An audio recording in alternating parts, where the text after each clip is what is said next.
Hello friend, मैं हूँ सविता और आपका सविता किचन में बहुत बहुत स्वागत है। तो आज मैं बहुत ही यूजफुल किचन टिप्स लेकर आई हूँ जो आपके रोज़ के काम को बहुत ही आसान बना देगा। तो चलिए वीडियो शुरू करते हैं। तो जब साग वगैरह खरीद कर लाते हैं तो उसे और उसके डंठल को अलग करने में बहुत ज़्यादा दिक्कत होती है और बहुत ज़्यादा समय भी लगता है। तो यहाँ पे मैं बहुत अच्छी टिप्स आप लोग के साथ शेयर करूँगी जो आपके काम को बहुत ही आसान बना देगा।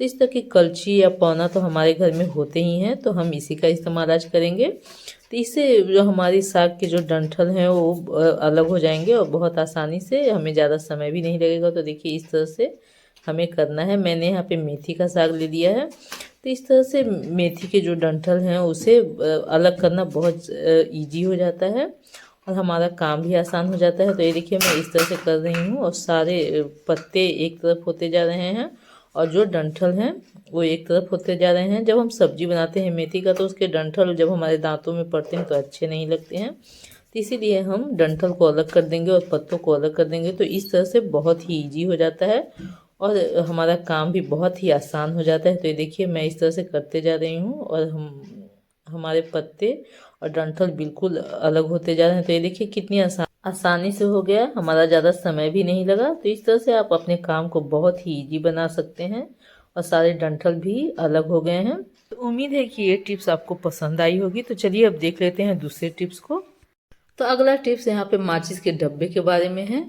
तो हम दो माचिस के डब्बे ले लेंगे। तो इसको हमें चिपकाना है। तो क्या होता है कि जब भी हम माचिस जलाते हैं तो इधर उधर फेंक देते हैं, तो वो अच्छा नहीं लगता है। कभी हमारे पैर में लग जाते हैं या कभी इधर उधर फेंकने से बिल्कुल भी अच्छा नहीं लगता है, गंदा लगता है।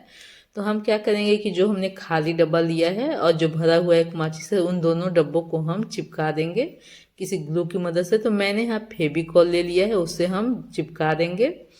तो जो हम माचिस जलाएंगे वो खाली डब्बे में हम भरते जाएंगे। तो ये देखिए मैंने इस तरह से इसे चिपका दिया है। तो अभी पूरा चिपका नहीं है, इसे आप कुछ देर के लिए रख दीजिएगा तो ये चिपक जाएगा। तो मैं आपको ऐसे ही बता रही हूँ। तो जब भी हम माचिस जलाएंगे तो उसे जलाकर हमें इधर उधर नहीं फेंकना है। ये देखिए इस तरह से मैंने माचिस को जला लिया और इस तीली को हमें इधर उधर नहीं फेंकना है। जो खाली डब्बा है माचिस का उसी में हमें रख देना है। तो ये देखिए मैं इसमें इसे इस तरह से रख दूंगी। तो ऐसे क्या होता है ना कि हमारा जो घर भी गंदा नहीं होता और माचिस की तिल्ली इधर उधर भी नहीं बिखरती है। तो चलिए अब अगला टिप्स अपना देख लेते हैं। तो जब भी हम आटा सानते हैं तो हमारी चूड़ियाँ काफ़ी गंदी हो जाती है। इस तरह से बहुत ही गंदा हो जाता है, अच्छा नहीं लगता है और कितना भी हम ऊपर करें वो नीचे आ ही जाती है। तो इससे बहुत ज़्यादा दिक्कत होती है। तो यहाँ पे मैं आप लोगों के लिए बहुत ही अच्छी टिप्स बताऊंगी जो आपके बहुत ही काम आएंगी। तो हम क्या करेंगे कि इस चूड़ी को ऊपर करेंगे और इसमें हम सेफ्टी पिन लगाएंगे। सेफ्टी पिन तो हम सभी के पास होती हैं। तो सेफ्टी पिन लेंगे और उसे लगाकर हम अपने कपड़े में लगा देंगे। तो इस तरह से क्या होता है कि चूड़ी हमारी गंदी भी नहीं होगी और हम आटा जब भी सानेंगे तो नीचे भी नहीं आएंगी और हमें दिक्कत भी नहीं होगा, हम अच्छे से अपना काम भी कर सकते हैं। तो ये देखिए मैं इस तरह से अपने कपड़े में लगा ले रही हूँ सेफ्टी पिन को। तो इस तरह से काम हमारा बहुत ही इजी हो जाता है। आप चाहे आप कितना भी कर लें चूड़ी आपकी नीचे नहीं आएगी। चाहे आप जैसे भी आटा साने बिल्कुल भी आपकी चूड़ी नीचे नहीं आएगी और ना ही आपकी चूड़ी गंदी होगी।